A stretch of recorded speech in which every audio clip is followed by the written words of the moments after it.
ताजदारे Medina वालिए कायनात मुस्तफ़ा करीम के गुलामों, जब तुम्हारे मेरे यहाँ किसी की शादी हो,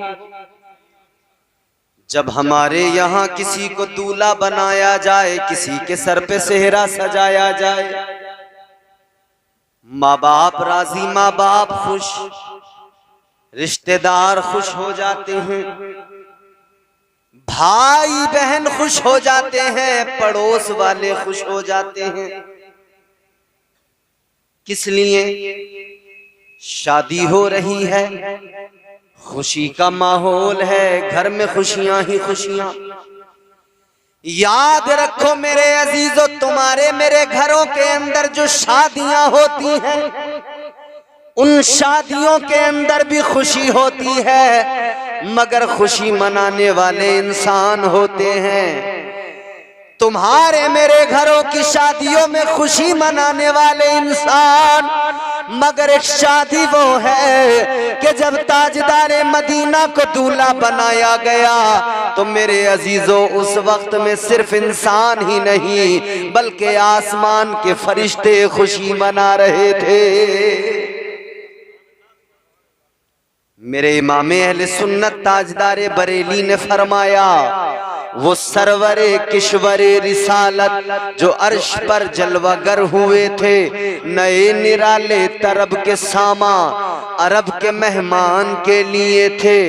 बहार है शादियां मुबारक, गुलों को आबादियां मुबारक। बहार है शादियां मुबारक, चमन को आबादियां मुबारक। मलक फलक अपनी अपनी लय में ये घुराना दिल का बोलते थे। मेरे अजीजों गौर करो, जब शादी आती है खुशियों का माहौल होता है। जब लड़के को दूल्हा बनाया जाता है, सर पे सेहरा सजाया जाता है, गले में हार डाल दिए जाते हैं, माँ खुश है, बाप खुश है, भाई बहन खुश हैं, सारे के सारे मगन हैं, रिश्तेदार जमा हो गए, दोस्त आए, रिश्तेदार आए, गले में हार डालने लगे। एक एक करके नंबर से गले में हार डाले और फिर सारे के सारे दाएं बाएं खड़े हो गए। दूल्हा मुकम्मल तैयार हो गया, आंखों में सुरमा भी लगा दिया गया, सर पे इमामा भी सजा दिया गया, उम्दा लिबास भी पहना दिया गया, खुशबुओं से आरास्ता भी कर दिया गया, मुकम्मल तरीके से सजा दिया गया, तैयार कर दिया गया। सजाने के बाद में अब ये बारात रवाना होने को है, लेकिन उससे जरा सा पहले माँ निकल के आती है, कहती है जरा रुक जाओ, अभी मेरे लाल को घोड़े पे न बिठाओ, अभी उसे कार में न बिठाओ, ठहर जाओ, बारात तो जाएगी मगर बारात निकालने से पहले उसकी माँ की एक तमन्ना है, एक आरज़ू है, जरा सा रुक जाओ। माँ निकल के बाहर आई, दूल्हा को रोक लिया गया। माँ ने आकर अपने बेटे की खैरात उतारी, किस लिए कि बेटे को नजर न लग जाए, आज ये मेरा चांद सा बेटा तैयार होकर अपनी दुल्हन को लेने जा रहा है, इसको किसी की नजर न लग जाए, बारात को नजर न लग जाए, कहीं कोई हादसा पेश ना आ जाए, कहीं बेटे पर कोई मुसीबत ना आ जाए, कोई बला करीब ना आ जाए, कहीं वबाएं न घेर ले, मुसीबतें ना आ जाए। माँ आ गई, माँ सदका उतारने लगी। माँ ने कैसे सदका उतारा, कैसे खैरात उतारी, माँ पैसे निकालती है, बच्चे के सर पे घुमाती है और उतारने के बाद में वो पैसे गरीबों में बांट देती है, वो पैसे गरीबों में तकसीम कर देती है। कहती है मेरे लाल का सदका है, किसी की नजर न लग जाए, मेरे बेटे का सदका है, किसी की नजर न लग जाए। ताजदारे मदीना के गुलामों, ये एक माँ है जिसने सदका उतारा, लेकिन इमामुल अंबिया को भी दूल्हा बनाया गया। गया, ताजदारे मदीना को भी सजाया गया। इधर एक माँ खैरात उतारती है, उधर भी तो खैरात उतारी गई होगी। इधर पैसों से खैरात उतारी जाती है, इधर पैसों से खैरात उतार कर गरीबों में उनको तकसीम किया जाता है। तो जब आका को दूल्हा बनाया गया उस वक्त भी खैरात उतारी गई होगी, उस वक्त भी दूल्हा बनने के बाद में आका के वो खैरात बांटी गई होगी, उस खैरात को तकसीम किया होगा। फरमाया गया जब मेरे आका को दूल्हा बनाया गया, ताजदारे मदीना को सजाया गया, आका को तैयार किया गया, तो खैरात किसने उतारी? फरमाया अल्लाह के फरिश्तों ने खैरात उतारी। ऐ लोगों, इधर माँ खैरात उतारे, उधर अल्लाह के नूरी फरिश्ते खैरात उतार रहे हैं, इधर पैसों की खैरात उतारी जाती है।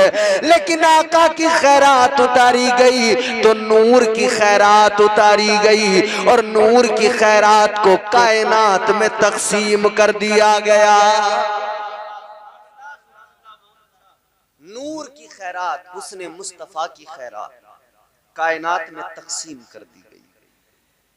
ये कायनात में जो रंगीनियां नजर आती हैं, जो बहारें नजर आती हैं, ये दुनिया में जो जलवे नजर आते हैं, ये मुस्तफा के हुस्न की खैरात का सदका है। ये जो कायनात में बहारें नजर आती हैं, जो दुनिया में ये हुस्न नजर आता है, ये ताजदारे मदीना की खैरात का सदका है, जो खैरात तकसीम की गई है। अल्लाहु अकबर कबीरा। उसी आका की अजमतों को अल्लाह का कुरान बयान फरमाता है, ताजदारे मदीना की अजमतों को परवरदिगार ने कुरान मजीद में बयान फरमाया। अल्लाह ताला फरमाता है, लक़द कान लकुम फी रसूलिल्लाहि उस्वतुन हसना। अल्लाह ताला ने फरमा दिया, ऐलान कर दिया, बरेली के कलंदर ने तर्जुमा किया, मैं आपकी खिदमत में मफहूम पेश कर रहा हूँ। फरमाया परवरदिगार ने कि मेरे महबूब की जिंदगी तुम्हारे लिए नमूने अमल है, कायनात के लिए आका की जिंदगी नमूने अमल है, ताजदारे मदीना की जिंदगी नमूने अमल है।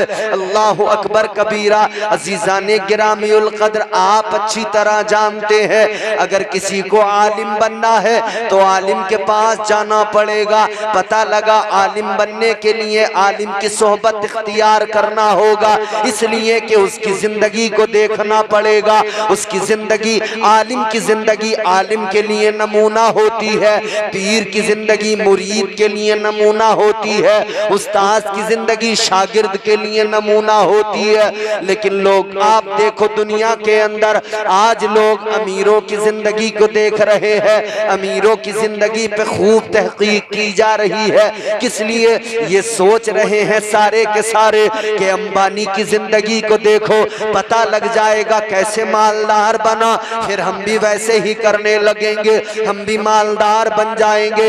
एलन मस्क की जिंदगी को देखो, कैसे इतना बड़ा मालदार बन गया, बिलियनर बन गया, इतना बड़ा अमीर आदमी बन गया। इसकी जिंदगी पे गौर करो, इसकी जिंदगी में जो इसकी आदतें हैं, जो तरीके हैं, उनको फॉलो कर लो, शायद हम भी अमीर बन जाए। बिजनेस करने वाला बिजनेसमैन की जिंदगी को देखता है, आलिम जिसको बनना है वो आलिम की जिंदगी को देखता है, नाचने गाने वाले नाचने गाने वालों की जिंदगियों को देखते हैं। ये नाचने गाने वाले, हराम कारियां करने वाले, अल्लाह मुआफ फरमाए, ये कोई काम में काम नहीं है, ये तो सिर्फ इंसान अपनी आखिरत को तबाह करता है, ये तो इंसान अपनी जिंदगी को बर्बाद करता है। लेकिन बात हम यहाँ पर काम की कर रहे हैं, यहाँ पर बात हम मुख्तलिफ जावियों से कर रहे हैं। आलिम की जिंदगी आलिम के लिए नमूना, हम बात कर रहे हैं बिजनेसमैन की जिंदगी बिजनेसमैन के लिए नमूना, ताजिर की जिंदगी ताजिर के लिए नमूना। नमूना। फकत मेरे मुस्तफा की जिंदगी एक ऐसी वाहिद जिंदगी है, ये सारी जिंदगियां एक शोबे के लिए नमूना, लेकिन मेरे मुस्तफा की जिंदगी अल्लाह अकबर कबीरा, तिजारत करने वाले के लिए भी मेरे आका की जिंदगी नमूना, मेरे मुस्तफा की जिंदगी अमीर के लिए भी नमूना, गरीब के लिए भी नमूना अमल, आलिम के लिए भी नमूना, पीर के लिए भी नमूना, हर इंसान के लिए नमूना अमल है। अल्लाह अकबर, गौर फरमाइए मेरे आका की जिंदगी क्या है। अब जरा गौर कर लो प्यारो, 63 साल जिंदगी है मेरे आका की। हजरत हलीमा सादिया के यहाँ आका की परवरिश हुई है। हजरत हलीमा सादिया देख रही है आका की 3 महीने की उम्र हुई। तुम्हारे घर में, तुम्हारे मेरे घर के अंदर 3 महीने का बच्चा कैसे रहता है तुम और हम खूब जानते हैं, लेकिन आका की 3 महीने की उम्र हुई, मेरे मुस्तफा ने दीवारों का सहारा लेकर खड़ा होना शुरू कर दिया। जब आका की 6 महीने की उम्र आ गई, मुस्तफा करीम ने दौड़ना शुरू कर दिया। जब मेरे मुस्तफा की 9 महीने की उम्र आई, आका ने तीर अंदाजी करना शुरू कर दिया। इतनी तेजी, इतनी जल्दी, अल्लाह अकबर। तो गोया हजरत हलीमा सादिया ने आका की बारगाह में, ये मैं अपना ख्याल मोहब्बत के साथ पेश कर रहा हूँ, हजरत हलीमा सादिया ने आका की बारगाह में अर्ज किया होगा, ऐ मेरे आका, इतनी जल्दबाजी किस लिए, इतनी रफ्तार किस लिए? 3 महीने में दीवारों का सहारा लिया खड़े हो गए, 6 महीने के अंदर दौड़ने लगे। ऐ मेरे आका, 9 महीने में तीर अंदाजी शुरू कर दी। तो मदीने के ताजदार का जवाब आया होगा, इमामुल अंबिया का जवाब आया होगा, ऐ मेरी अम्मी हलीमा, पहले जो नबी आए उनकी उम्रें बड़ी लंबी हुई। अल्लाह ने किसी को 1000 साल की उम्र अता की, अल्लाह ने किसी को 800 साल की उम्र अता की, अल्लाह ने किसी को 900 बरस की जिंदगी अता फरमाई। उनके पास इतनी लंबे उम्रें थी, लेकिन मेरे पास तो सिर्फ 63 साल की उम्र है, मेरे पास 63 साल जिंदगी है। ऐ मेरी अम्मी हलीमा, 63 साल जिंदगी को मैं झूले के अंदर गंवा नहीं सकता, वक्त कम है। इस कम वक्त के अंदर मुझे करना बहुत ज्यादा है। मुझे 40 साल तक अपना किरदार दुनिया के सामने रखना है। 40 साल के बाद में नबूवत का ऐलान होगा, उसके बाद में वो 23 साल जो उम्र का हिस्सा रह गया, वो 23 साल रातों को मुझे जाग जाग के गुजारना है। और जितने दिन बचे उन दिनों में अबू बकर को सिद्दीक अकबर भी बनाना है, उमर को फारूक आजम भी बनाना है, उस्मान को ज़ुन्नूरैन भी बनाना है, अली को हैदर कर्रार भी बनाना है, बेज़र को अबू ज़र बनाना है, बिलाल को काबे की छत पे चढ़ाना है। तो गोया कुदरत का जवाब आया, ऐ मेरे हबीब, जल्दी जल्दी जवान हो जा, तू जवान होगा, तेरा रब तेरी जवानी की कसमें उठाएगा। सुभान अल्लाह, सुभान अल्लाह। नारे तकबीर, नारे रिसालत, नारे हैदरी, नारे गौसियत, मौलाना इम्तियाज बरकाती साहब किबला, नारे तकबीर, नारे रिसालत, सुभान अल्लाह, सुभान अल्लाह। ये हुजूर की जिंदगी है, इसकी आवाज बढ़ा दो। ये मेरे आका की जिंदगी है, 63 साल जिंदगी पे गौर करें। मेरे हुजूर की अब जिंदगी को जरा देखें, बचपन लाजवाब, जवानी लाजवाब, जिंदगी का हर लम्हा लाजवाब, जिंदगी का हर लम्हा। दर्स हुजूर की जिंदगी में बचपन देखो, वहां भी हुजूर की जिंदगी पैगाम दे रही है। 40 साल जो मेरे आका ने कुफार के दरमियान अपनी जिंदगी गुजारी है, 40 साल की उम्र मेरे मुस्तफा की जो गुजरी है उसको देखें। आज हम अपने यहाँ नौजवानों को देखते हैं, नौजवानों की जिंदगी नाचते गाते गुजर रही है। जो फिल्म आ जाए सबसे पहले देखनी, जो गाना आ जाए सबसे पहले उसको याद कर लेना, गुनगुनाना, गाते हुए रास्तों में चलना। ये हमारी जवानियां हैं, हमारी जिंदगी है। आज हमारी जवानियां क्या हैं? अल्लाह रहम फरमाए। आज हमारे नौजवानों की जवानियां, किसी की जवानी सड़क पे गुजर रही है, किसी की जवानी मोबाइल में वक्त बर्बाद करते हुए गुजर रही है, किसी की जवानी को देखो तो यूं ही इसके उसके पीछे भागते भागते गुजर रही है, किसी की जवानी किसी प्रधान की बैठक पे गुजर रही है, किसी की जवानी देखो तो किसी नेता के पीछे पीछे चमचा बन के गुजर रही है। माफ करना अगर बात कड़वी लगे तो माफी पहले चाहता हूं। ये तुम्हारी मेरी जिंदगियां जो इसी तरह से जवानियां बर्बाद हो रही हैं, मगर एक मेरे आका की पाकीज़ा जवानी है जिसके बारे में अल्लाह का कुरान कहता है। परवरदिगारे आलम ने फरमाया लाअमरुका इन्नहुम लफी सकरतिहिम यामहून। ये मेरे आका की जिंदगी है जिसकी कसम अल्लाह कुरान मजीद में उठा रहा है। ये मेरे मुस्तफ़ा की जिंदगी है। आओ मेरे आका की पाकीज़ा जिंदगी को देखो। जितने भी एक नंबर के झूठे थे सारे के सारे खुद झूठे होने के बावजूद मेरे आका को सच्चा कहा करते थे, सादिकुल वादुल अमीन कहा करते थे। सारे जितने भी बड़े मक्कार थे, अमानतों में खयानत करने वाले थे, अपनी अमानतें मेरे आका की बारगाह में रख कर जाते थे। मेरे मुस्तफ़ा को अमीन कहा करते थे। ताजदारे मदीना की बारगाह में आते थे, अदब के साथ पेश आते थे, हुजूर की बड़ी इज्जत किया करते थे, ताजदारे मदीना का एहतराम किया करते थे।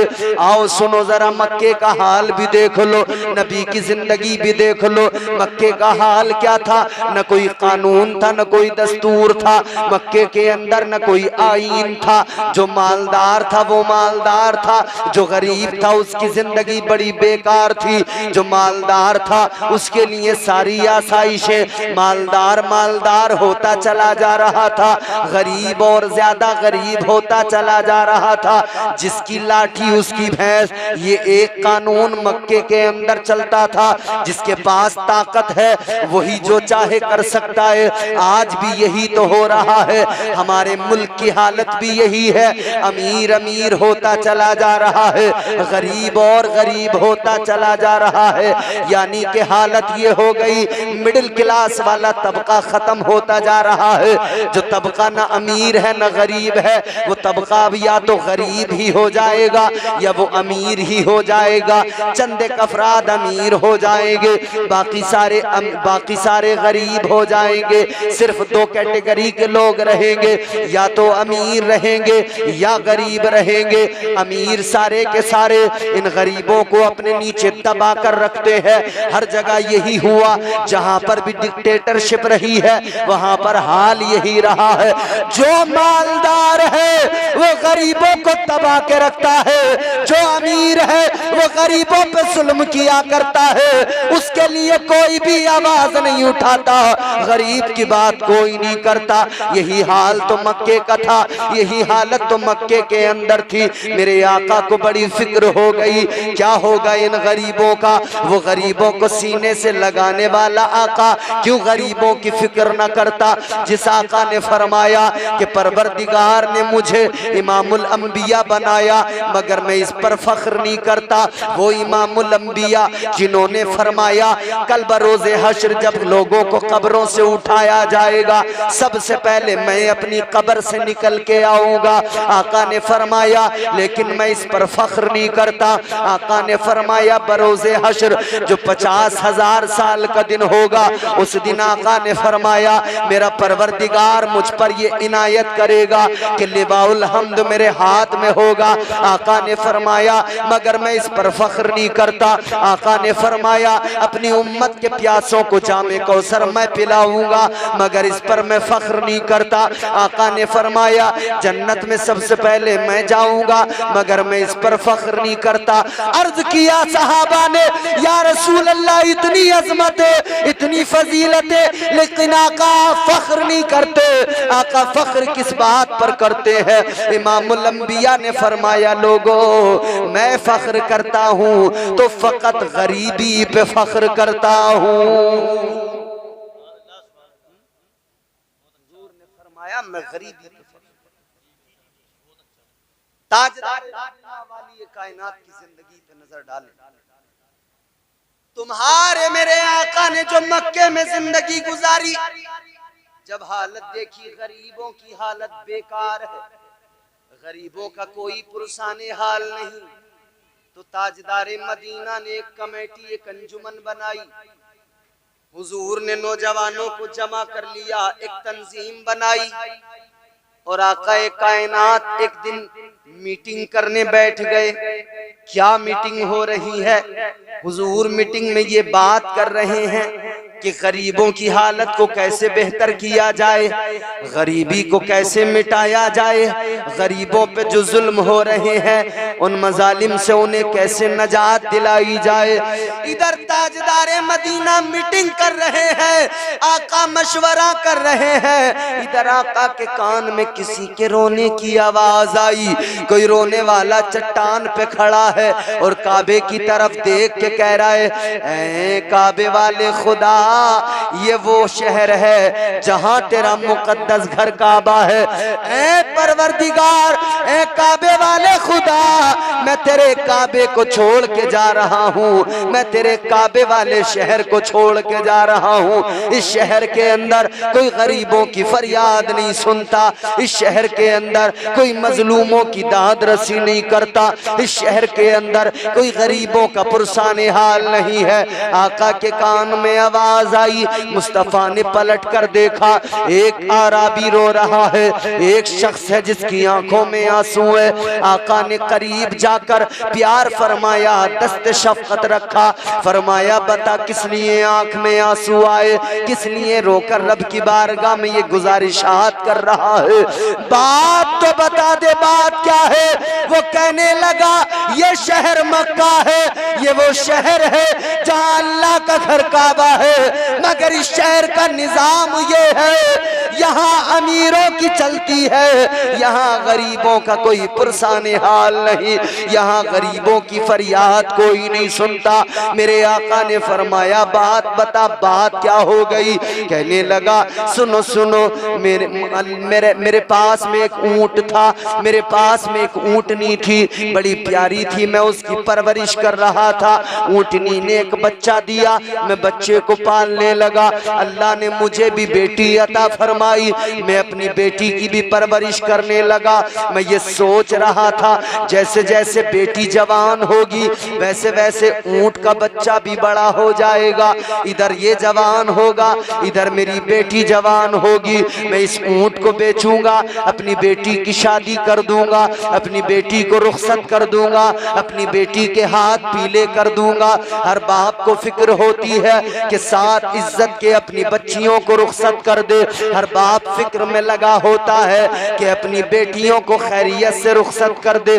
कितने बाप ऐसे हैं जिन्हें रातों को नींद नहीं आती, क्या करें, अपनी बच्चियों की फिक्र में रहते हैं, अपनी बेटियों की फिक्र सताती रहती है। ऐ पलटा के गयूर मुसलमानों, आज हालत ये हो गई, गरीब रात को अपनी बेटियों की फिक्र में रोता है, अपने आंसुओं से मुंह धोता है और अल्लाह की बारगाह में रो रो के कहता है, ऐ मौला, अमीर ने 4 पहिया गाड़ी दी है, ऐ मौला, अमीर ने अपनी बेटी को एसी दी है, अमीर ने अपनी बेटी को बुलेट दी है, अमीर ने अपनी बेटी को महंगा जहेज दिया है। ऐ मौला, मैं अपनी बेटी के हाथ पीले कैसे करूंगा, कैसे अपनी बच्ची को रुखसत करूंगा।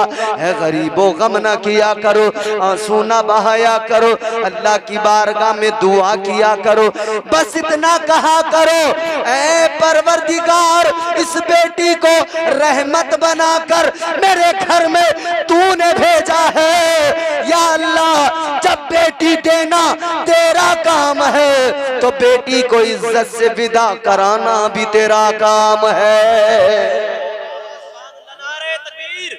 नारे रिसालत, नारे हैदरी, नारे गौसियत, मसलके आला हजरत मौलाना इम्तियाज बरकाती साहब किबला, नारे तकबीर, नारे रिसालत, सुभान अल्लाह, सुभान अल्लाह। बात भैया समझ में आ रही है तो जोर से बोले सुभान अल्लाह। जितनी जल्दी खत्म करवाना उतनी तेजी से मैं भी गुफ्तगू करूं और आप भी उतनी बेदारी से सुनो। हुजूर की जिंदगी, गम न करो गरीबों, बेटी देने वाला खुदा है। बेटी को रुखसत भी परवरदिगार कराएगा, असबाब अल्लाह पैदा फरमाए। गरीब रोया, आका ने फरमाया रो नहीं, गम न कर। कहने लगा बेटी जवान हो गई, कैसे रुखसत करूं, कैसे शादी करूं। कहता है मैंने जो ऊंट का बच्चा पाला था, ऊंटनी का, वो भी जवान हो गया था। कहता है मैं उसको मक्के के बाजार में, मक्के की मंडी में लाया कि मैं उसको बेचकर अपनी बेटी के शादी के इंतजाम करूंगा।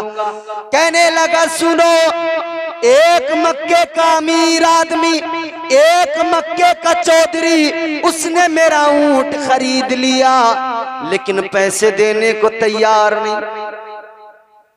आज भी कितने अमीर लोग हैं, जबरदस्ती ला ये तेरी चीज चल हो गई हमारी, दे देंगे पैसे। कितनों की जमीनों पे इन अमीरों ने कब्जे कर लिए, कोड़ियों में। राजी राजी नहीं तो गैर राजी, देगा कैसे? जब ताकत होती है तो आदमी काम ऐसे कर लेता है, क्योंकि जब पैसा आता है, दौलत आती है, और दौलत के ज़ौम में आदमी ये भूल जाता है कि परवरदिगार आलम कल मैदान महशर में हिसाब भी लेगा मुझसे। तो क्या होता है, इसकी जमीन पर कब्जा कर लो, ये रोड की जमीन अच्छा उसकी है, अच्छा कैसे नहीं देगा? या तो वो जमीन अपनी कोड़ियों में बेच दे, सस्ती करके बेच दे, नहीं तो उसे तंग करेंगे, परेशान करेंगे, सताएंगे, लड़ाई झगड़ों में फंसाएंगे, झूठे मुकद्दमात में फंसा देंगे। थक हार के बेचारा वो गरीब अपनी चीज दे देगा। मक्के के चौधरी ने ऊंट खरीद लिया, पैसे देने को तैयार नहीं।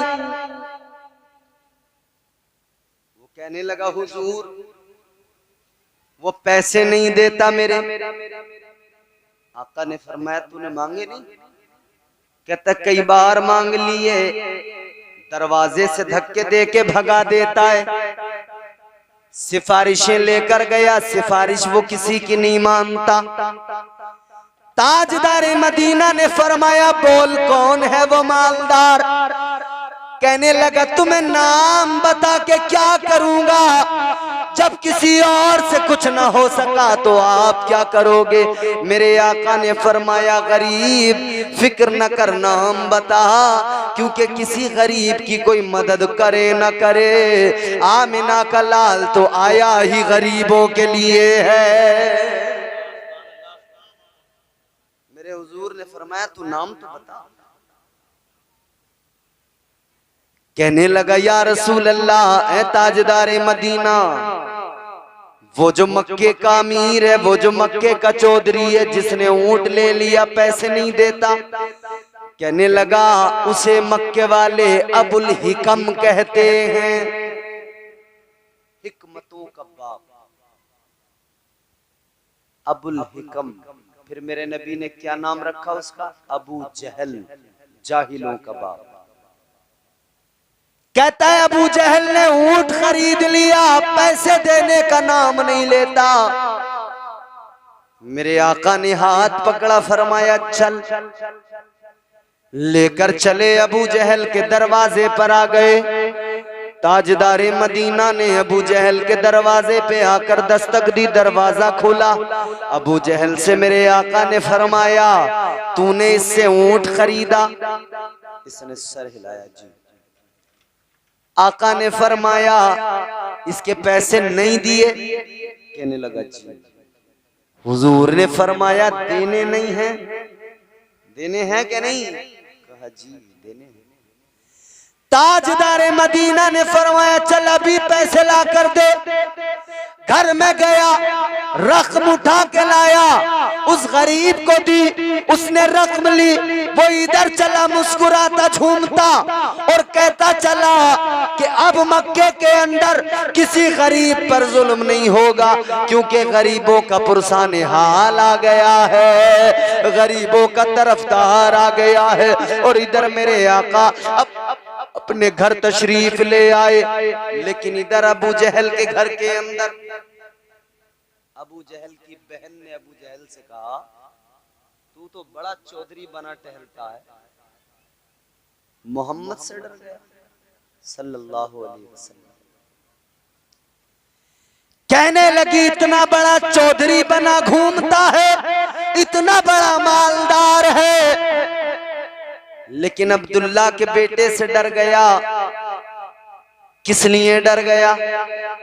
अबू जहल कहने लगा मेरी बहन बात तो तू ठीक कहती है, मगर सुन किसी से राज न खोलना, किसी को ये बात ना बताना।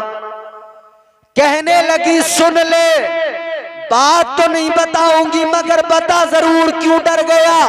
अब अबू जहल का जुमला सुनो, खुदा की कसम। अबू जहल कहने लगा ऐ मेरी बहन सुन, जब मोहम्मद अरबी आए उनके आने से उनकी हैबत ऐसी थी, मेरी जबान पे ताले लग गए, मेरा वजूद कांपने लग गया। मैं चाहता तो था पैसे नहीं दूंगा, लेकिन उनकी हैबत ऐसी, इनकार नहीं कर पाया।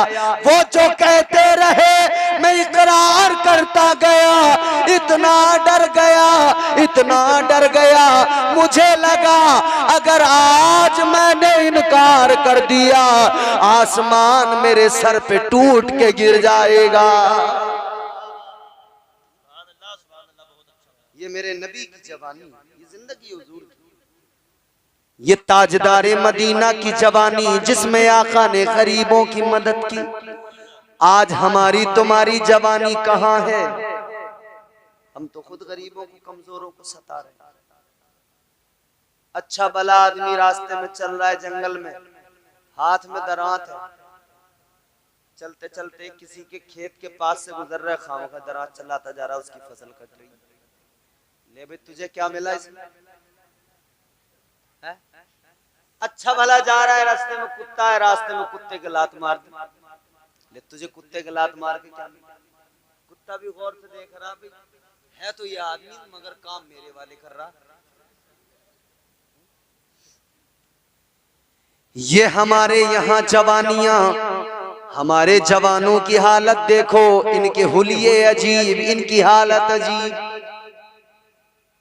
चेहरा देखो तो अजीब, लिबास देखो तो अजीब। कल शादी में देखना नए नए फैशन के कपड़े, और हमारे जितने बुजुर्ग है ना, ये मनिया के जैसे एक दूसरे को देखते हैं ना, वो वैसे देखो ये किसका है कि ये फलाने का है, ये दिल्ली में रहता है, अहमदाबाद में, कि ये अहमदाबाद में सिलाई कर दो। अच्छा तभी तो फैशन का ये दौर सुहाना लगता है। सुना दूं रहने दूं? फैशन का ये दौर सुहाना लगता है, अच्छा खासा मर्द जनाना लगता है। बस चेहरे पे दाढ़ी अल्लाह ने दी, हमने निकाल दी, और दाढ़ी इतनी जिद्दी होती है, बार बार आती है और बताती है कि भाई क्यों निकाल रहा है, तू मर्द है मत निकाल। मगर ये हटा हटा के कहता नहीं नहीं नहीं नहीं, मैं तो कुछ और ही हूं।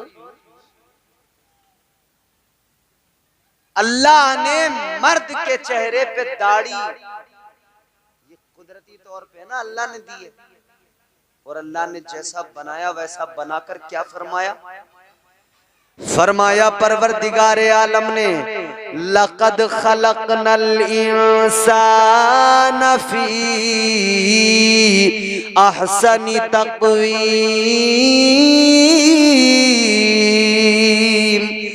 अल्लाह ताला ने फरमाया बेशक हमने इंसान को खूबसूरत बनाया है। कैसे खूबसूरत बनाया है? दाढ़ी के साथ। अगर दाढ़ी के साथ आदमी खूबसूरत न होता तो अल्लाह कभी नहीं फरमाता कि हमने इंसान को खूबसूरत पैदा किया। तो दाढ़ी आके कहती है कि तू मर्द है, और ये निकाल के कहता नहीं मैं कुछ और हूं, मगर वो फिर जिद्दी है, फिर आती है, फिर एहसास दिलाती है। तो दाढ़ियां खत्म। अब बाल देखो ये बड़े पीछे पड़े हैं कांधों पर, पीछे से कुछ और आगे से।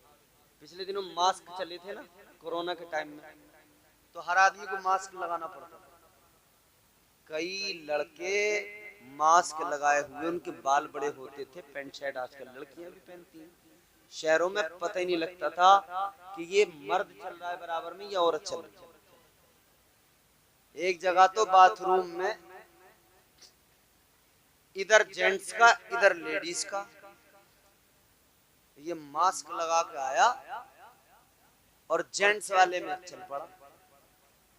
तो जो वहां पे रहता है उसने कहा भाई रुको मैडम, आप जेंट्स वाले में न जाए, लेडीज वाले में। तो ये मास्क हटा के बोला भाई मैं मैडम नहीं हूं, मैं सर हूं। फैशन का ये दौर सुहाना लगता है, अच्छा खासा मर्द जनाना लगता है। पल भर में देखो बदलते हैं नक्शे, आगे शब्बू पीछे शबाना लगता है। बदलो मेरे अजीजों अपनी हालतों को बदल डालो, कोई फर्क बाकी नहीं रहा। मर्द और औरत के दरमियान का फर्क खत्म हो गया। फैशन के नाम पर लिबास एक जैसा हो गया, फैशन के नाम पर चेहरे एक जैसे हो गए, फैशन के नाम पर मेकअप औरतें करती हैं, मेकअप लड़के भी करने लगे। फैशन के नाम पर देखो आज क्या कुछ नहीं कर रहे लड़के, लड़कियां चोटी बनाती हैं बालों में, लड़कों ने भी बड़े बाल करके चोटियां बना ली। तो लड़कियों ने देखा हमारी नकल, अच्छा तो फिर लड़कियों ने अपने बाल ही कटा डाले। उन्होंने कहा लो तुम बड़े बड़े कर लो, हम छोटे छोटे रखेंगे। उन्होंने बिल्कुल पट्टे कर दिए, छोटे छोटे कर दिए, लड़कों की तरह कर दिए। मगर ये लंबे बालों में मस्त है, मसरूर है, खुश है, मगन है। ये हमारी जवानियां हैं, हमारे जवानों की जवानियां हैं। अल्लाह रहम फरमाए। मगर आओ मैं कैसी पाकीज़ा जवानी आपकी खिदमत में रख रहा हूँ। ताजदारे मदीना की जवानी है, इमामुल अंबिया की जवानी है। आओ देखो आका की जवानी। ताजदारे मदीना ने अपनी जवानी को रास्तों पे बर्बाद नहीं किया। आका ने अपनी जवानी को अरब के अंदर, मक्के के अंदर गली कूचों में घूमकर बर्बाद नहीं किया, बल्कि आका ऐन जवानी के आलम में गारे हिरा में जाते थे, सर को झुकाते थे और रब की बारगाह में रो रो कर अपने रब की तस्बीह बयान किया करते थे। मेरे आका की जवानी थी। ताजदारे मदीना 3-3 रोज तक कुछ नहीं खाते थे। मेरे हुजूर की जिंदगी देखो ना, सारी जिंदगी में एक वक्त भी आका ने पेट भर के खाना नहीं खाया, सारी जिंदगी में एक वक्त भी। देखना कल दावत में क्या हाल रहेगा। और फिर माशाअल्लाह इल्ला माशाअल्लाह ये हमारा तुर्कान, यहाँ का खान पान, ट्रैक्टर ट्रॉली तैयार, पीछे पलटन पूरी बैठ के चल भाई। अगर शादी में 52 गाँव के सब जमा न हो जाए तो बात है। चूंकि मैं वाकिफ हूँ अच्छी तरह से, मैंने देखा है खाना खिलाना, कितना बड़ा खाना खिलाना होता है तुर्कान के अंदर। खाना शुरू हुआ 11 बजे, चल रहा है 5 बजे तक, खाना ही खत्म नहीं हो रहा। चलो भैया, देख पे देख आ रही है, देख पे देख आ रही है, देख पे देख आ रही है। खाना बड़ी धूमधाम से, कोई दिक्कत नहीं, खिलाओ, अच्छी बात है, लेकिन बर्बाद न करो। ये आधा खाने वाले आधा फेंकने वाले, ये जो शादियों में बोटी समझ में नहीं आती, डोंगे से निकाली नीचे फेंक दी। अपने घर पे रिवाजदार गोश्त हो तो वो रिवाज जो होता है ना, दिल भी अगर ना करे खाने को फिर भी खा लेगा, कहेगा फेंकेंगे नहीं। और शादी में जरा सी बोटी 19 हो, खाएगा नहीं, नीचे फेंक देगा। रोटी जरा सी ठंडी आ जाए, नीचे टेबल में फंसा के टांग देगा। कितनी रोटी बर्बाद होती है, कितना खाना बर्बाद होता है। याद रखो मेरे अजीजों, ताजदारे मदीना वाली ये कायनात, मुस्तफा करीम का कलमा पढ़ते हो तो सुनो आका का फरमान, मदीने वाले आका का फरमान सुनो। 50,000 साल का जो दिन है मैदान महशर का दिन, कितना, जोर से बोलो। अच्छा, यहाँ पर जो हमारा दिन है कितने घंटे का है? सिर्फ दिन 12 घंटे का, रात 12 घंटे, पूरा मिलाओ 24 घंटे। 12 घंटे का दिन कोई आदमी सुबह को घर से निकले, सफर में 100 किलोमीटर चलने के बाद में होटल ढूंढता, कहीं चाय पी लूं, 50 किलोमीटर चल के ढूंढ ले कहीं चाय पी लूं। दोपहर हो गया तो होटल ढूंढेगा या रिश्तेदारी के कहीं खाना खा लूं, किसी रेस्टोरेंट पर चला जाऊं। 12 घंटे में ये हालत, होटल ढूंढने लगे। 50,000 साल का जो दिन है उसके बारे में सोचो। इधर 12 घंटे में होटल मिल जाता है, उधर कोई होटल नहीं। इधर रेस्टोरेंट मिल जाता है, उधर कोई रेस्टोरेंट नहीं। क्या होगा? न कोई चाय का होटल, न कोई पान की दुकान, न कोई रेस्टोरेंट, न गुलशन करीम वहां मिलेगा, समझ रहे हो? न संभल के कबाब पूरी हाथ लगेंगे, वहां कैसे काम चलेगा? उसके बारे में सोचो। ताजदारे मदीना ने फरमाया 50,000 साल का वो दिन, अगर कोई इंसान चाहता है कि वहां पर मुझे भूख ना लगे, प्यास ना लगे, आका ने फरमाया कि वो इंसान जो दस्तरखान पे गिरा हुआ रिस्क का दाना उठाए उसको खा ले, वो मैदान महशर में भूख का शिकार नहीं होगा, उसे प्यास की शिद्दत नहीं तड़पाएगी। दस्तरखान पे जो गिर गया उसे उठाकर खाने वाले की ये इज्जत मेरे आका ने बयान फरमाई कि मैदान महशर में भूख और प्यास से महफूज रहेगा। तो जो ये बर्बाद कर रहे हैं ना शादियों में रोटियां, हमारा क्या जा रहा? और डोंगा आ रहा है, 2-3 बोटियां निकाल के कह रहे हैं बढ़िया नहीं है बस दूसरा लाओ। और जो लड़की वालों की तरफ के मेहमान होते हैं वो तो थोड़ी बहुत हया भी करते हैं, लड़के वालों की तरफ जो बारात में जाते हैं ना वो तो अपने आप को पता नहीं समझते क्या क्या इंतजाम किया। उस बेचारे गरीब से पूछो, वो इस इंतजाम में पागल हो गया। कह रहा है क्या इंतजाम है भाई? कुछ है नहीं, जरा डोंगा ढंका लेके आओ, जरा बोटी वोटी लेके आओ। इसमें नलियां ढूंढ रहे हैं, बोटियां ढूंढ रहे हैं, समझ रहे? अल्लाह मुआफ फरमाए। ये बर्बादियां मेरे अजीजों अच्छी नहीं है। रिस्क को बर्बाद न किया करो, कद्र करो रिस्क की। उन लोगों को देखो जो एक एक लुक़मे के लिए भीख मांगते हैं, हाथ फैलाते हैं। तुम कभी किसी होटल पे जाना, खाना खाकर बाहर निकलोगे, तुम्हें वो मांगने वाले मिलेंगे, वो झोली फैला के कहेंगे अपने बच्चों का कुछ सदका खिला दो, हमने सुबह से कुछ भी नहीं खाया है। क्या वो तुमने नहीं देखी? क्या वो रेलवे स्टेशन, प्लेटफॉर्म और बस स्टेशनों पर भीख मांगने वाले और वो गिड़गिड़ाने वाले एक एक रुपए के लिए जिन्हें खाने के लाले हैं, क्या वो नहीं देखे? ये जवानियां इसलिए नहीं है कि तुम अल्लाह की नाफरमानियां करो, इन जवानियों को यूं ही बर्बाद कर दो। ताजदारे मदीना ने रिस्क की अहमियत भी बयान फरमाई और आका ने गरीबों का दामन भी भर दिया, गरीबों को सीने से भी लगाया।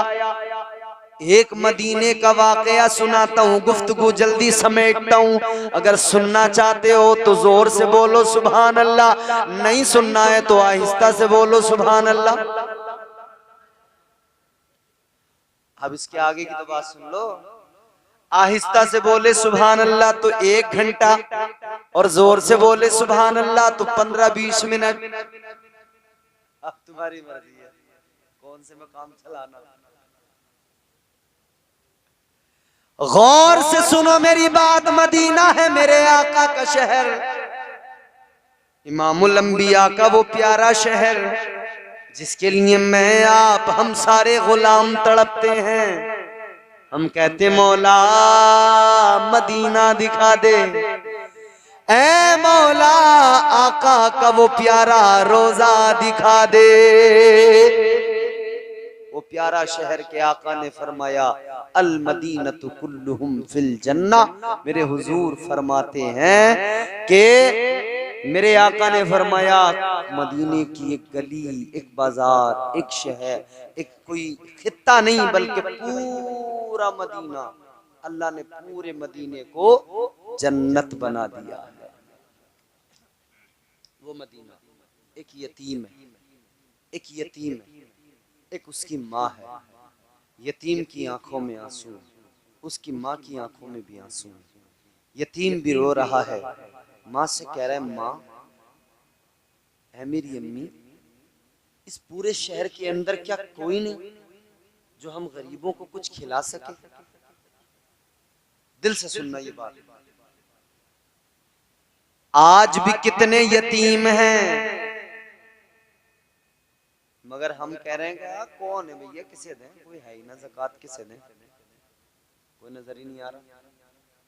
नजर आएगा अगर सलीके से देखोगे। और कोई है तो लेना नहीं चाहता, जानते हो क्यों? उसे शर्म आती है। शर्म क्यों आती है उसे? इसलिए शर्म आती है कहीं ऐसा ना हो गांव में मेरा मजाक ना बन जाए, गांव वालों की नजरों में मैं हकीर ना हो जाऊं, गांव वाले ये ना कहें कि यार ये तो बिल्कुल गया गुजरा। इसीलिए मसला ये है, सुन लो, एक मसला भी बयान करके जा रहा हूं। आमतौर पर लोग मसला ये मालूम भी करते हैं कि ज़कात का पैसा अगर किसी को दें तो क्या उसे बताना जरूरी है कि ये ज़कात का पैसा है, या बगैर बताए दे सकते हैं? इस्लाम कितना खूबसूरत मजहब है, किसी की दिल आजारी ना हो। उसे जरूरत तो है मगर वो शर्म से लेता नहीं, उसे जरूरत तो है मगर समाज के अंदर अपनी बदनामी और रुसवाई के डर से लेता नहीं। इस्लाम कहता है चुपचाप लेके जा, बस दिल में नियत कर ले, चुपचाप लेके जा। तेरा भाई है, तेरा चचा है, तेरी बहन है, तेरा रिश्तेदार है, कुनबेदार है, खानदान वाला है, चुपचाप लेके जा, मुट्ठी बंद करके उसको दे के आ, कह दे मैं अपनी तरफ से दे रहा हूँ, रख ले। तेरी नियत ज़कात की है, तेरी ज़कात अदा हो जाएगी। उसे बताने की भी जरूरत नहीं है, उस गरीब की भी मदद हो जाएगी, उसका भी काम चल जाएगा। समझ रहे हो? तो ये सुन लो और सोच लो, जान लो। अगर कोई आदमी तुम्हें नजर आता हो और तुम ये कहते हो कि यार ये लेता नहीं, क्या करें, तो उसे ऐसे दो कि उसे एहसास भी ना हो, उसे पता भी ना हो कि ज़कात थी, उसका भी काम निकल जाए, तुम्हारी भी ज़कात अदा हो जाए। और असल जो ज़कात हक है वो इन गरीबों यतीमों का हक है।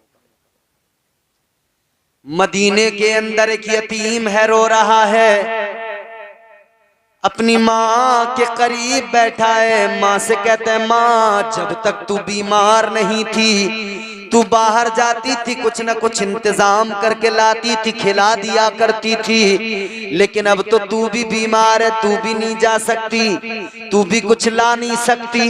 कैसे चलेगा, कैसे गुजारा होगा? कोई हमारा ख्याल नहीं रखता, कोई हमें नहीं देखता।